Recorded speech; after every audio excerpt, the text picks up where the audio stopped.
안녕하세요. 오늘도 저의 채널을 찾아주신 많은 분들께 심심한 감사를 드립니다.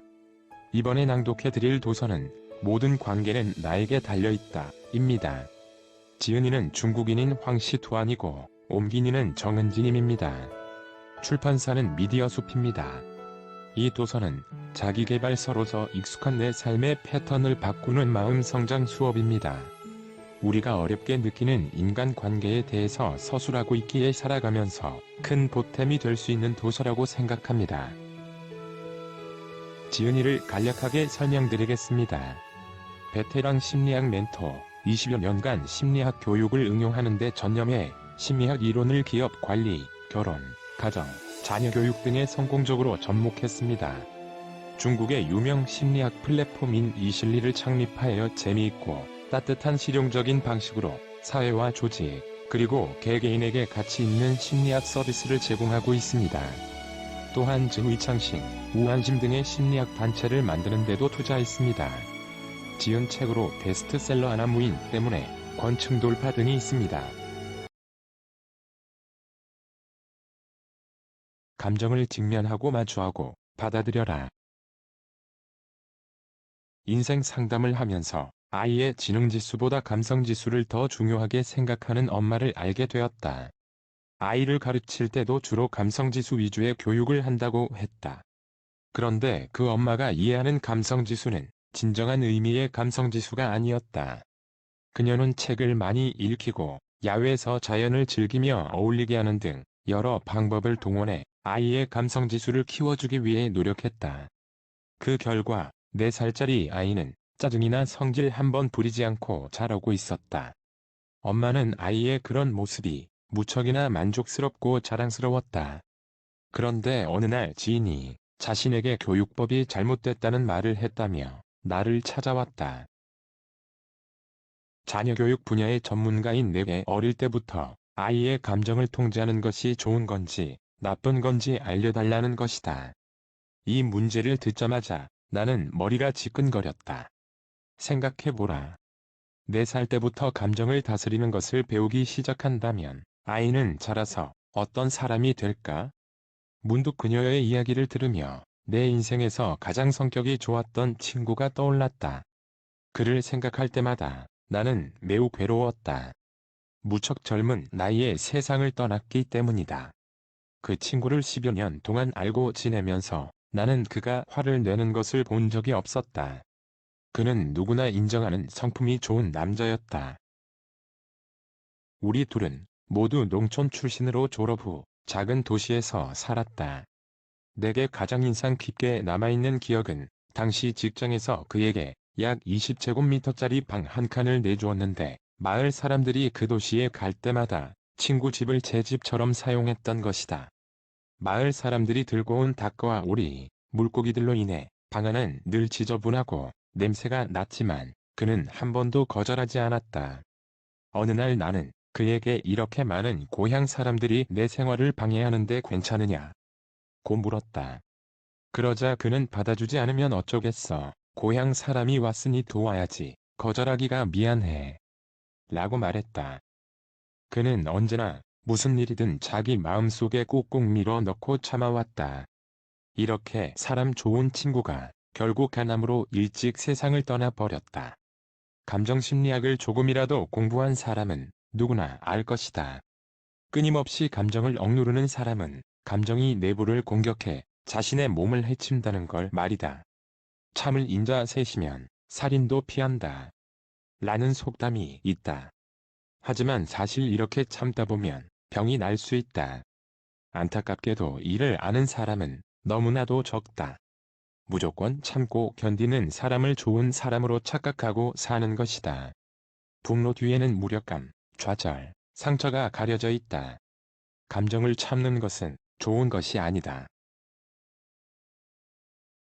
그렇다면 감정을 막무가내로 분출하면 나아질까? 몇 년 전 한 연예인이 자신의 감정을 참지 못해 가정폭력을 일으킨 사건이 기사화된 적이 있었다. 이 연예인은 당시의 일로 대중의 질타를 받게 되었고 결국 그가 운영하는 기업은 파산하게 되었다. 참기만 하는 것도 발산하는 것도 옳지 않다. 그렇다면 우리는 감정을 어떻게 다스리는 것이 좋을까?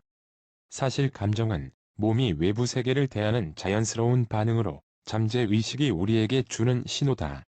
이 신호를 받았는데도 억지로 억누르면 우리 몸은 상처를 입는다. 그렇다고 해서 감정을 마음껏 발산하고 발전시키면 다른 사람에게 상처를 줄 수 있다. 그래서 감정을 올바르게 다루는 방법은 관리하는 것이 아니라 그것을 보고 받아들이는 것이다. 좋은 성품은 두 가지의 종류로 나눠 볼 수 있다. 하나는 억누르는 것이고 다른 하나는 받아들이는 것이다. 장고웨이 박사가 말하는 좋은 성품은 바로 후자의 경우다. 장 박사는 내가 가장 존경하는 스승으로 신경언어 프로그래밍 NLP계의 거물이다. 16년 동안 그와 함께하면서 그가 성질을 부리는 걸 본 적이 없다. 그 덕에 참 편하게 함께 일해왔다. 부처는 인생은 10중 8구 뜻대로 되지 않는다고 말했다. 여러 가지 마음대로 되지 않는 일을 마주하면서 그는 정말 조금도 기분이 나빠지지 않았을까? 나는 그에게 이 문제에 대해 물어본 적이 있다. 그는 원래 지질 기술사였다. 업무가 매우 번거롭고 만나는 사람도 비교적 많았다. 예전에 그는 불같은 성미여서 조금만 화가 나도 자주 사람들과 충돌을 빚곤 했다. 나는 궁금해서 물었다. 그런데 어떻게 지금은 그렇게 온화한 성품을 가질 수 있나요? 그는 NLP를 공부하고 심리학을 접하면서 감정을 감지하고 감정 이면의 진실한 표현을 볼 수 있게 됐다고 말했다. 예를 들어, 분노는 자신이 무력할 때 나타나는 습관적인 반응이지만 사실 부차적인 감정일 뿐이라는 것이다.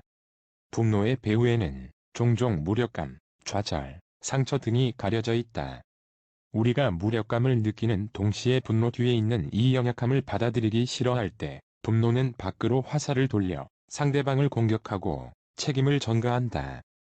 이로써 우리는 자신의 무능력에 따른 고통을 느끼지 않게 된다. 만약 감정을 잘 이해하고 그것을 즉시 알아차리고 발견할 수 있다면 스스로에게 무엇을 할 수 있을지 물어보라. 억누르거나 공격하거나 발산 또는 합리화시킬 수도 있다. 물론 건설적인 일을 할 수도 있다. 예전과 다른 점은 자신의 분노를 느낄 수 있게 되고 분노를 넘어서 그 이면에 있는 깊은 무력감을 느끼게 된다는 점이다. 숨을 깊게 들이마신 다음에 스스로에게 물어보라. 내가 무엇을 할 수 있을까? 내가 무슨 선택을 할 수 있을까? 내 속에선 많은 답이 나올 것이다. 상대방의 코를 납작하게 만드는 것도 그 중 하나의 선택일 것이다. 이 감정을 받아들이고 돌아가서 프로젝트를 더 잘하려고 노력한다는 것도 하나의 선택이다. 나는 당연히 후자를 선택할 것이다. 부정적인 감정을 억누를 때 긍정적인 감정도 같이 억눌린다. 사실 심리학을 배웠든 안 배웠든 사람은 모두 분노를 느낀다. 하지만 심리학을 배우고 나면 화가 났을 때 하는 행동은 변할 수 있다. 심리학을 통해 자신의 진실한 감정을 알아차릴 수 있게 되면 우리는 이를 수용할 수 있는 더 많은 공간을 갖게 되고 매우 평안하고 여유로워진다. 이런 여유는 삶의 활력을 더한다. 우리가 볼 때 똑같이 좋은 성품이라도 실제로는 억압 혹은 수용으로 상태가 다를 수 있다. 어떻게 이 둘을 분별할 수 있을까? 전자는 생기가 없고 후자는 생기가 넘친다. 감정 기복이 있는 것을 좋지 않다고 생각해 감정을 억누르고 희로애락을 드러내지 않는 사람들이 많다. 감정을 억누르는 동안 그의 생명 에너지는 낮아지고 삶은 마치 꼭두각시의 인생처럼 무미건조해지며 살아갈 힘이 없어진다. 한 집단에서 이런 사람은 가장 존재감이 없기 마련이다. 왜 그럴까? 우리는 감정을 긍정적인 것과 부정적인 것으로 구분하기 때문이다. 예를 들어, 기쁘고 즐거운 감정은 긍정적이다. 분노나 슬픔은 부정적이다. 그런데 부정적인 감정을 억누르는 데 익숙해지면 긍정적인 감정도 함께 억눌린다. 분노할 줄 모르는 사람은 어떤 격정적인 감정을 알지 못하며 슬퍼할 줄 모르는 사람은 즐거움을 느끼지 못하며 아픔을 느끼지 못하는 사람은 흥분을 느끼지 못하게 된다. 이렇듯 감정은 양면적이어서 어느 한쪽을 억압하면 다른 한쪽도 똑같이 억압당한다. 인생의 생기가 없어지는 것은 너무 깊게 억눌렸기 때문일 수 있다. 인생의 생기와 활력 그리고 색깔을 살리는 방법은 사실 매우 간단하다. 부정적인 감정을 받아들이면 된다. 타인이 준 한 번의 상처에 너무 오래 아파하지 마라. 20여 년 동안 심리 훈련을 해오며 나는 많은 이야기를 들었다. 연애와 실연, 결혼과 이혼, 만남과 이별. 그 중에 가장 충격적인 사례가 있었는데 몇 년이 지나도 문득 떠올릴 때마다 여전히 마음이 요동친다. 코칭 매니지먼트 강의 때의 일이다. 모든 수업마다 그렇듯 나는 그날도 수강생을 무대로 불러 사례의 시범을 보였다. 위치감지법을 가르칠 때 나는 현장의 수강생들에게 생활적으로 해결해야 할 문제가 있는지 물어봤다. 손을 든 수많은 수강생 중 40대의 노련해 보이는 수강생이 가장 다급해 보였다. 그래서 그에게 사례를 들려달라고 했다. 그가 이야기를 시작하자마자 손에서 땀이 나기 시작했다. 그는 어릴 적 아버지가 가족 사당에서 누군가에 의해 목이 졸려 죽는 것 당시 사회적 사건 연루를 직접 봤다고 했다. 아버지를 도와드리고 싶었지만 너무 어릴 때라서 바라보는 것밖엔 아무것도 할 수 없었습니다. 그의 목소리는 나지막하고 슬렀다. 눈가엔 눈물이 그렁그렁 맺혔지만 눈시울은 싸늘했다. 그래서 마을을 떠나 외지에서 성공한 뒤 꼭 복수를 하려고 했습니다. 그런데 막상 제게 복수할 힘이 생겼을 때 그 원수는 이미 죽어 있었습니다. 우리 아버지를 잔인하게 죽이고 어떻게 자신은 그렇게 편히 죽을 수 있습니까? 그의 한마디 한마디에는 원한이 서려 있었다. 아버지가 목이 졸리던 모습은 시간이 갈수록 뚜렷해지고 제 아픔도 깊어져 갔습니다. 그래서 저는 몇 년 동안 새로운 계획을 세웠습니다. 그 원수의 아들을 죽이겠다는 생각이었습니다.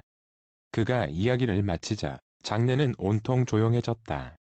나는 땀에 젖은 손을 꼭 쥐었다. 내면에선 격렬한 싸움이 벌어지고 있었다. 나는 당연히 그를 도와주고 싶었다. 이렇게 깊은 원한을 혼자 짊어지고 산다면 하루하루가 괴로울 것이다. 그의 얼굴은 고통으로 일그러져 있었다. 나는 머리를 싸매고 그를 위해 사례를 하나 만들었는데 내가 무엇을 했는지는 잠시 후에 다시 이야기하자. 그가 긴 한숨을 내쉬는 것을 들었을 때 나는 그가 마침내 무거운 짐을 내려놓았다는 것을 알게 되었다. 내 예상대로 다음 날 아침 일찍 그에게서 문자가 왔다. 강사님 감사합니다. 30여 년 동안 저는 잠을 잘 잔 적이 없었는데 어제는 아주 잘 잤습니다. 마음이 편해졌습니다. 라고 적혀 있었다. 심리 상담 분야에는 매우 권위 있는 사례가 하나 있다. 젊은 시절 성폭력을 당해 깊은 상처를 입은 여성의 이야기다. 그녀는 10여 년 동안 줄곧 상처를 회복하지 못했고 그로 인해 연애를 하거나 결혼할 엄두를 내지 못했다. 그래서 그녀는 심리상담사를 통해 자신의 상처가 치유되고 고통에서 벗어나길 바랐다. 상담사는 그녀에게 그 나쁜 놈은 딱 한 번 당신을 폭행했는데 당신은 왜 10년 동안 스스로를 폭행하세요? 라고 물었다. 이 말은 그녀에게 아주 무겁게 다가왔다. 하지만 그 무게 덕분에 오랫동안 고통에 빠져 있던 그녀의 마음이 서서히 깨어나게 되었다.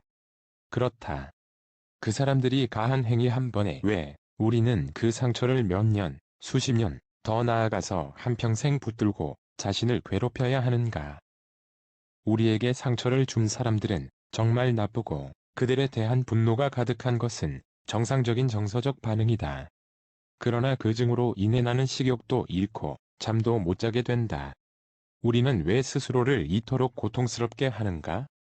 나를 다치게 한 사람들을 우리는 어떻게 대해야 할 것인가? 어떻게 하면 다시 평온한 나날을 보낼 수 있을 것인가? 누군가는 그들을 용서하라고 말할지도 모른다. 하지만 용서는 말처럼 쉽지 않다. 막상 그 일이 자신에게 닥치면 용서가 얼마나 어려운 일인지 알게 된다. 먼저 용서란 무엇인가를 살펴보자. 용서의 정의는 타인의 부주의나 과실 또는 잘못을 양해하고 책망하거나 처벌하지 않는 것이다. 이 정의에서 알 수 있듯이 용서의 초점은 타인의 잘못에 있다. 한 사람이 타인의 잘못에 초점을 맞출 때 용서하기는 매우 어렵다.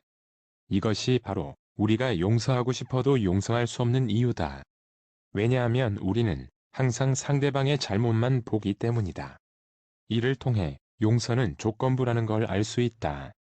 관계 속에서 우리는 종종 이런 이야기를 듣는다. 만약 내가 이렇게 바뀐다면 용서할게. 과연 우리가 다른 사람의 인생을 바꿀 수 있을까? 다른 사람을 조종할 수 있을까? 내가 어떻게 선택할지를 상대방이 바뀌는지 아닌지를 보고 결정한다면 이는 인생의 리모컨을 다른 사람에게 맡기는 것과 다름없다. 남아프리카 공화국의 최초 흑인 대통령이자 흑인 인권운동가인 넬슨 만델라는 27년간 자유를 잃고 감옥에 갇힌 후 재집권을 하게 됐을 때 그를 감옥에 가둔 사람들을 용서했다. 인도의 민족운동 지도자 간디는 반영투쟁을 하던 당시 폭력으로 검붉은 피가 몸에 두른 새하얀 무명천을 물들이자 상처를 감싸며 오히려 이 불쌍한 사람들을 용서해달라고 했다. 그들은 어떻게 최악의 상황에서도 용서를 행할 수 있었을까? 용서의 글자의 구조를 보면 용서에 선은 마음에 따를 열을 붙여 마음이 넓어지면 자유롭게 된다는 의미를 품고 있다. 그래서 용서는 자기 자신을 위한 것이고 자기 수련의 결실이다. 다른 사람이 잘못한 것은 바꿀 수 없지만 자신의 마음을 편히 먹으면 세상이 평안해진다. 길을 가다가 미친 개에게 물렸을 때 개가 바뀌기를 바랄 것인가? 미친 개는 그저 미친 개일 뿐이다. 아무리 미워한다 한들 개에게 물린 상처는 여전히 선혈이 낭자하고 낫지 않는다. 중요한 것은 상처를 닦고 광견병 백신을 맞으며 미친 개에게 물린 상처를 치료한 후 상처가 계속 몸에 해를 입히지 않도록 하는 것이다. 개를 탓하기보다 자신의 상처를 치유하는 것이 우리가 할 일이다. 상처받은 쪽은 미친 개가 아니라 내 자신이기 때문이다.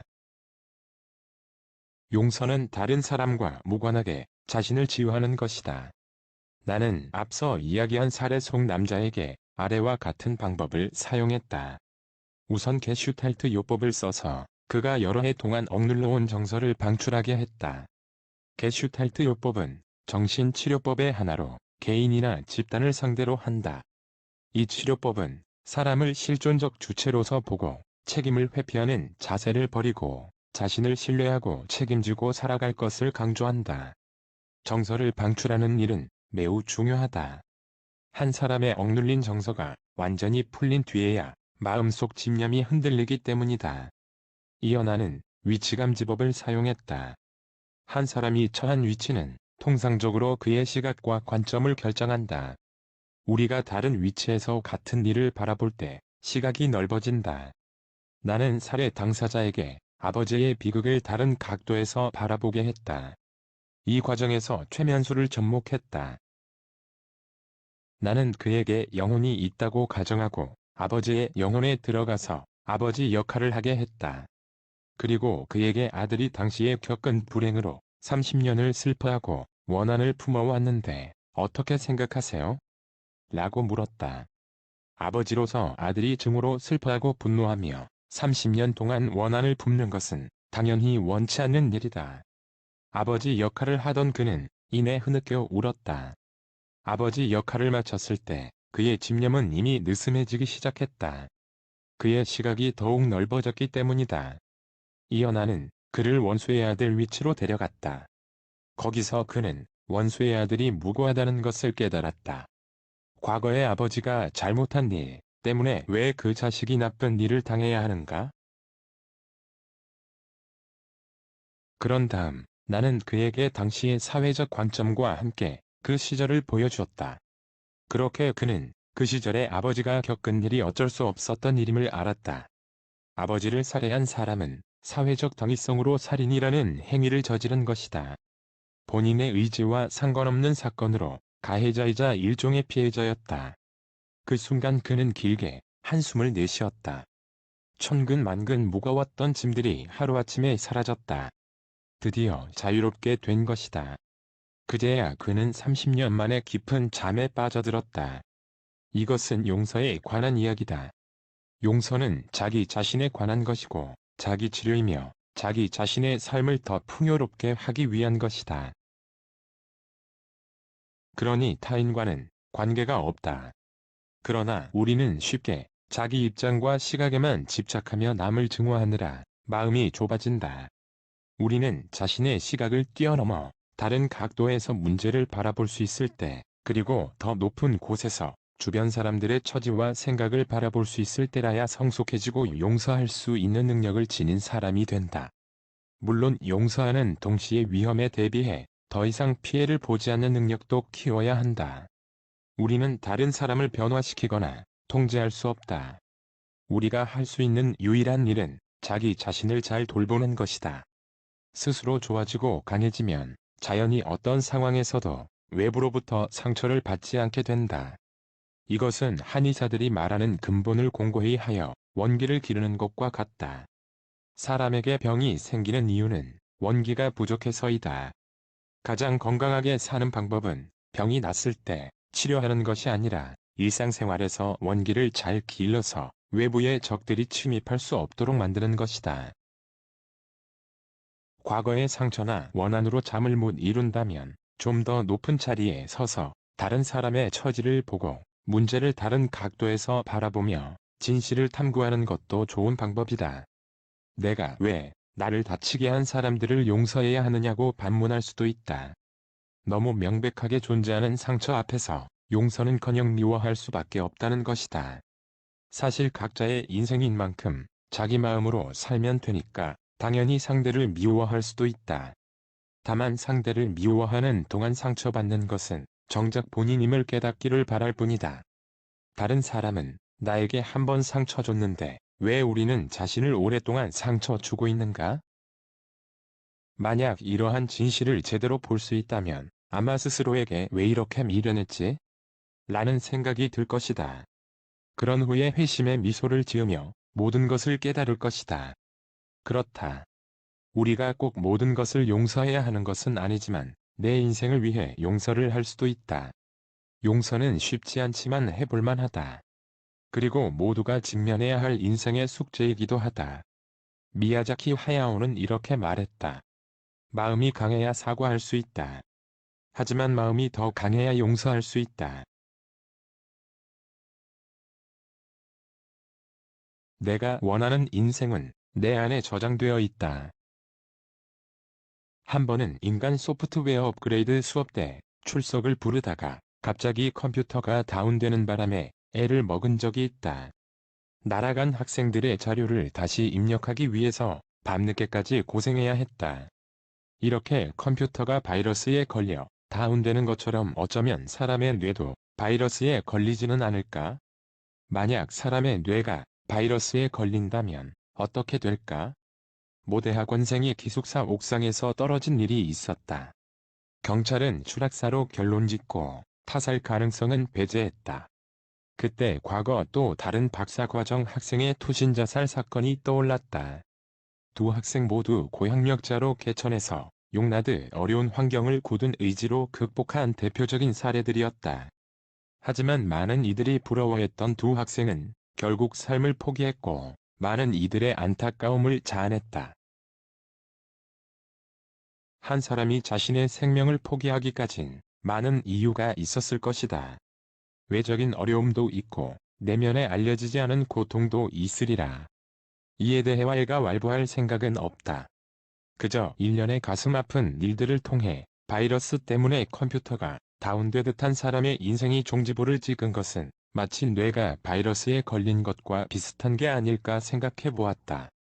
컴퓨터가 다운된 건 어쩌면 가장 최악의 결과이고 사실 다운되기 전에 이미 사용자에게 적지 않은 경고를 줬을 것이다. 그렇다면 인생의 온갖 어려움에 직면한 힘든 상황도 우리의 뇌가 어떤 바이러스에 걸렸다는 걸 알려주는 일종의 신호가 아닐까? 신념에 따라 사건에 대한 감정과 반응이 달라진다. 대부분의 사람들은 어떤 사건이 사람의 감정과 행동을 야기한다고 생각한다. 그러나 심리학자 엘버트 앨리스는 ABC 이론과 인본주의 접근 등을 통해 인지행동 치료를 강조했다. 앨리스는 같은 사건을 놓고도 사람마다 감정과 행동이 다를 수 있다고 보았다. 사건 자체가 그런 반응을 일으킨 것이 아니라 사건을 바라보는 관점의 차이가 다른 반응을 낳았다는 것이다. 이 이론에서 관점은 신념이라고 불린다. 사건은 우리의 신념 시스템을 자극해 작용하도록 했을 뿐이다. 실제로 작동하는 것은 비인우리의 신념인 것이다. 신념은 생각에서 가장 중요한 요소다. 그것은 한 사람의 행동 방향을 결정하고 동시에 그 사람이 살아가는 방식을 결정한다. 신념이 사람의 행동을 결정하고 그 행동에 따라 전혀 다른 결과가 나오는 것이다. 미국의 경영학자 스티븐 코비, 각 90대 10의 원칙을 말했는데 여기서도 똑같은 현상이 나타난다. 그는 삶의 10%는 우리에게 일어나는 일에 의해 결정되고 나머지 90%는 우리가 일어나는 일에 대해 어떻게 반응하느냐에 따라 결정된다고 한다. 다시 말해, 삶의 10%는 우리가 통제할 수 없지만 나머지 90%는 통제할 수 있다는 얘기다. 이때 우리의 신념, 즉 인생의 소프트웨어가 우리의 행동을 결정하고 그 90%의 결정을 내리는데 막대한 영향을 미친다는 것이다. 어떤 삶을 살 것인가는 우리의 인생 소프트웨어인 신념에 달려있다. 때로는 한 번의 생각 전환이 일평생을 바꿀 수 있다.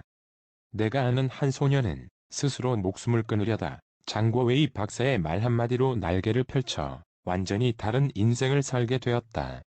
샤와이라는 이 소녀를 처음 만났을 때 그녀는 대학교 3학년으로 꽃다운 미모를 가지고 있었다.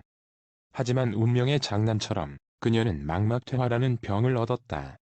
시력이 조금씩 떨어지면서 그녀는 점점 의기소침해졌다.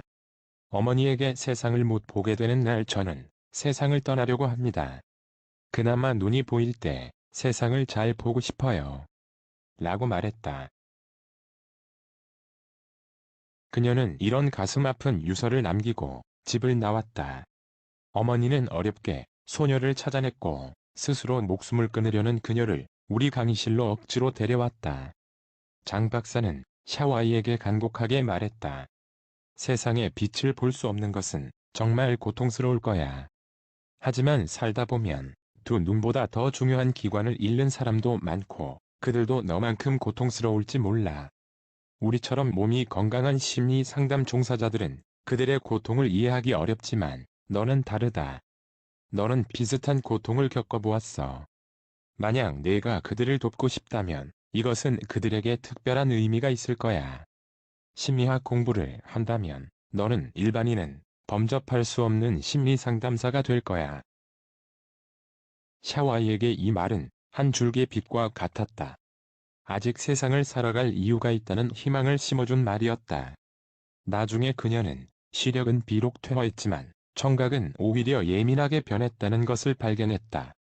1년의 배움을 거쳐 지금 그녀는 전화로 상담하는 유명한 심리 상담사가 되었다. 자신처럼 인생의 어두운 시기를 보내는 사람들을 고통에서 벗어나게 돕고 있다. 사람의 신념을 컴퓨터 소프트웨어에 비유하면 사람의 소프트웨어도 두 부류로 나눌 수 있다. 하나는 인생을 더 멋지게 바꿔주는 시스템이고 다른 하나는 인생을 멈추게 하는 바이러스이다. 삶의 희망을 갉아먹는 바이러스를 제거해준 장기 웨이 박사를 만난 샤와이는 정말 행운하였다. 인생에 늘 그런 운이 따라줄 수는 없는 법이다. 만약 우리가 바이러스를 제거해줄 수 있는 귀인을 만나지 못한다면 어떻게 해야 할까? 신념이 행동을 결정하고 행동이 결과를 결정한다. 우리 안에 잘못된 신념은 대부분 외부 환경이나 부모와의 상호작용 등이 차곡차곡 쌓여 만들어진다. 예를 들어 어른들이 암탉이 울면 집안이 망한다라는 말을 입버릇처럼 하는 것을 듣고 자란 우리는 은연중에 그 같은 신념을 갖게 된다.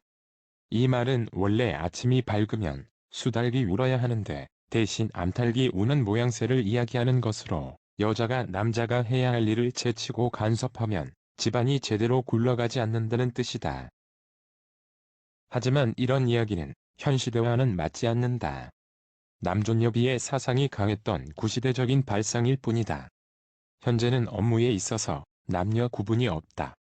여성이 해야 할 일과 남성이 해야 할 일이 정해져 있지 않기 때문이다. 여성의 재능을 마음껏 펼칠 수 있는 인프라가 조성된 시대에 맞지 않는 표현이다. 우리 뇌에는 이런 지난 신념이 많은데 과거에 우리에게는 도움이 되었을지 몰라도 지금은 오히려 지장을 주고 있다. 따라서 컴퓨터의 소프트웨어를 업그레이드하되 우리 뇌 속의 소프트웨어도 지속적으로 업그레이드해야 한다. 내가 가진 신념이 시대에 뒤떨어졌는지 아닌지 확인하려면 우리가 줄곧 견제해온 생각이 유효한지 아닌지를 살펴보면 된다. 예를 들어 배우자와 다툴 때 우리 아내는 이겨야 한다는 생각이 강하다. 상대를 꺾어야 한다는 생각은 어떤 결과를 가져다 주는가? 부부 관계를 유지하는 데 플러스인가 마이너스인가?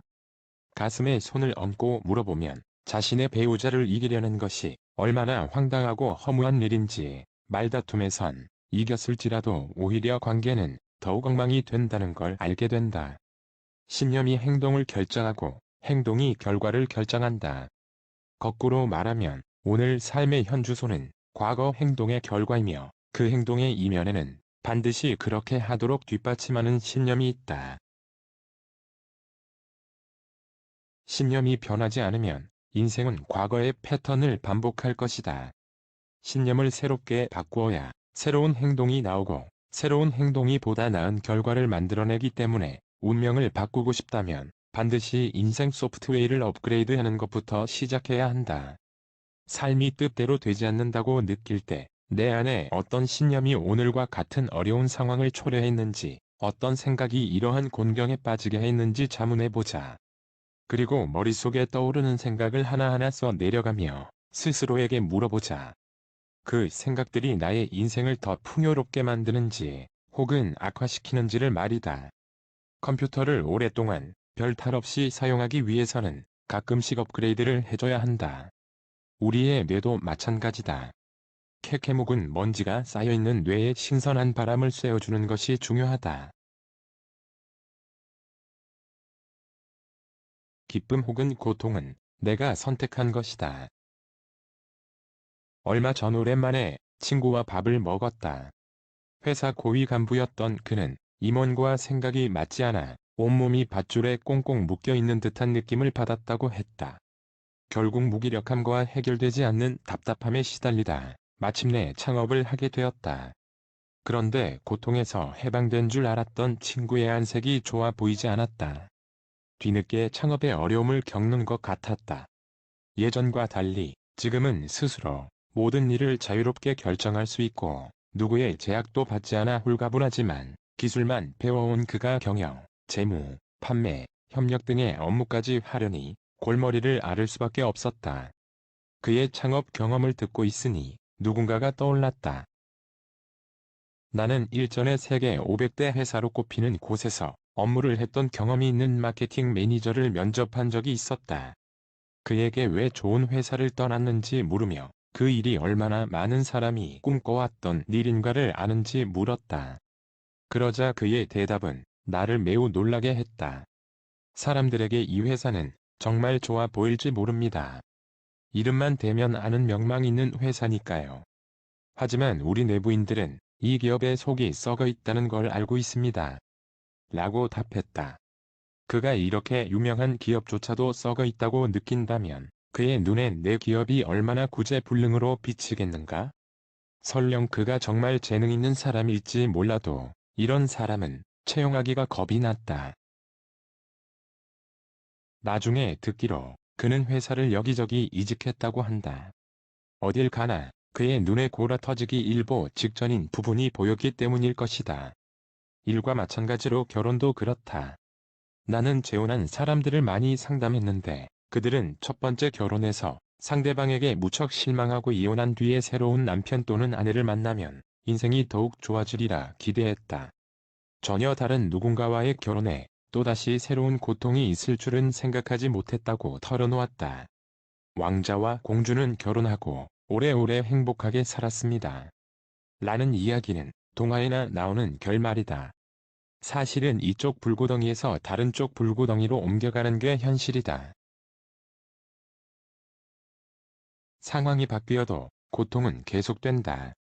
살면서 우리는 기쁨, 분노, 걱정, 사색, 슬픔, 공포, 놀람과 같은 7가지 감정을 느끼며 산다. 그중 기쁨은 겨우 7분의 1에 불과하다. 여러 감정 가운데 오로지 기쁨만 느끼며 살 수는 없는 노릇이다.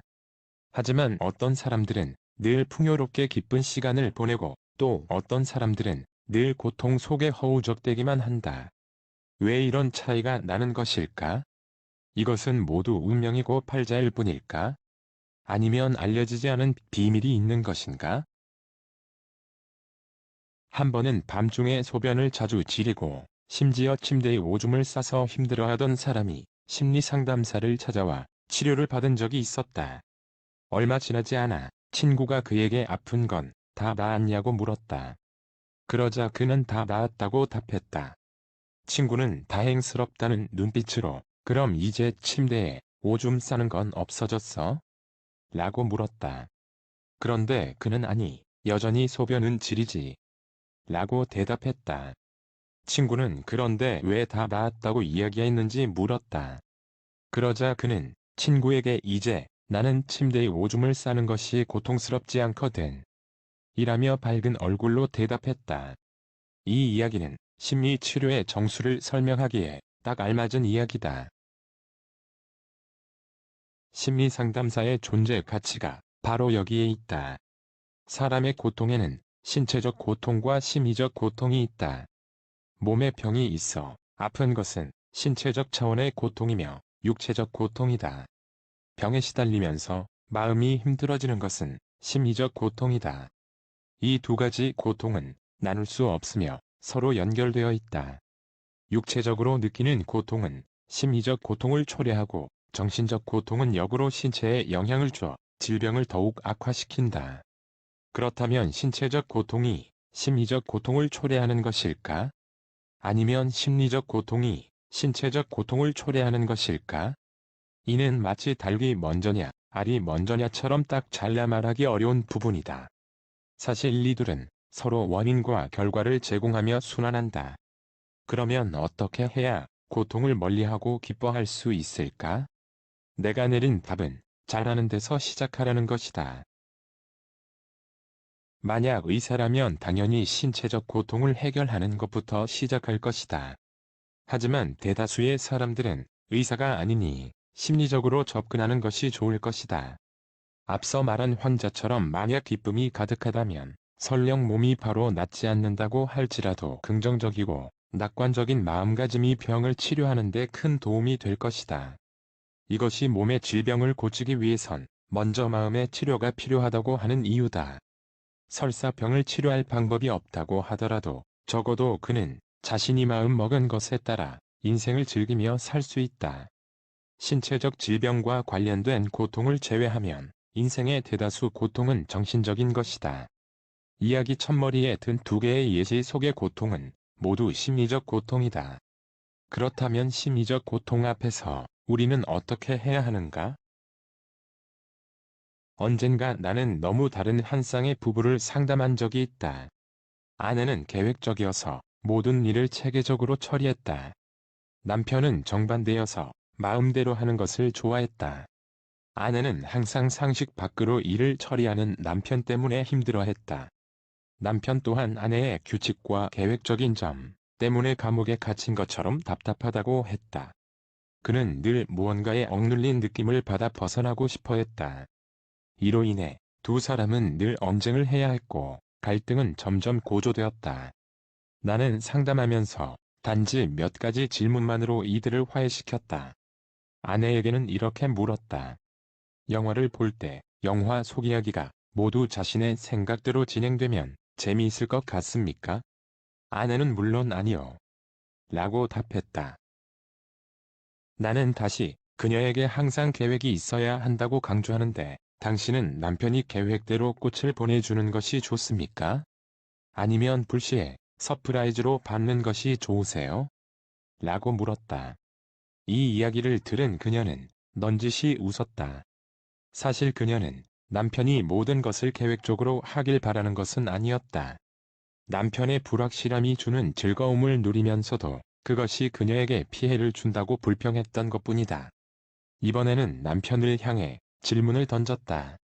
뭐든지 마음대로 하려는 당신에게 계획적인 아내가 없다면 당신의 삶은 어떻게 될 것 같으세요? 그는 멋쩍어하며 대답했다. 엉망진창이 될 겁니다. 즉, 그는 부인의 계획적인 면이 그의 삶에 주는 좋은 점을 누리면서도 그런 점 때문에 치러야 할 대가는 거부하는 것이었다. 이것이 바로 이 부부가 서로의 특성을 싫어하면서도 헤어질 수 없는 이유였다. 어떤 상황이든 합리적인 이유가 있게 마련이다. 어쩌면 우리가 미처 의식하지 못한 좋은 점이 어딘가에 숨어 있을 수도 있다. 일은 항상 동전의 양면 같아서 좋은 점이 있으면 나쁜 점도 있기 마련이다. 일의 패단을 거부하려 할 때 우리는 추구하던 좋은 점도 이룰 수 있다. 사람은 자신이 치러야 할 대가만을 생각하느라 좋은 점은 보지 못할 때가 많다. 이것이 심리적 고통을 일으키는 원인 중 하나이다. 반대로 우리가 가진 것을 먼저 돌아보고 감사할 때 우리는 더 많은 것을 얻을 것이고 치러야 할 대가는 받아들일 수 있는 범위 안에서 통제할 수 있을 것이다. 나는 이 두 부부를 상담하면서 남편이 아내에게 당신의 계획으로 인해 안정적인 미래가 보장되었어요. 라고 말하게 했다. 또 아내는 남편에게 당신의 자유로운 성격이 내 삶의 즐거움을 주었어요. 라고 말하게 했다. 그러자 그들 사이를 가로막고 있던 단단한 빙하가 순식간에 녹아내렸다. 도서의 내용 중에서 부분 발췌를 하여 낭독을 해드렸습니다. 여러분들의 삶에 조금이나마 도움이 되셨으면 좋겠습니다. 그럼 저는 다른 도서로 다시 찾아뵙겠습니다. 감사합니다. 구독과 좋아요는 영상 제작에 큰 힘이 됩니다. 게이트 오브 위즈덤 채널이었습니다. 감사합니다.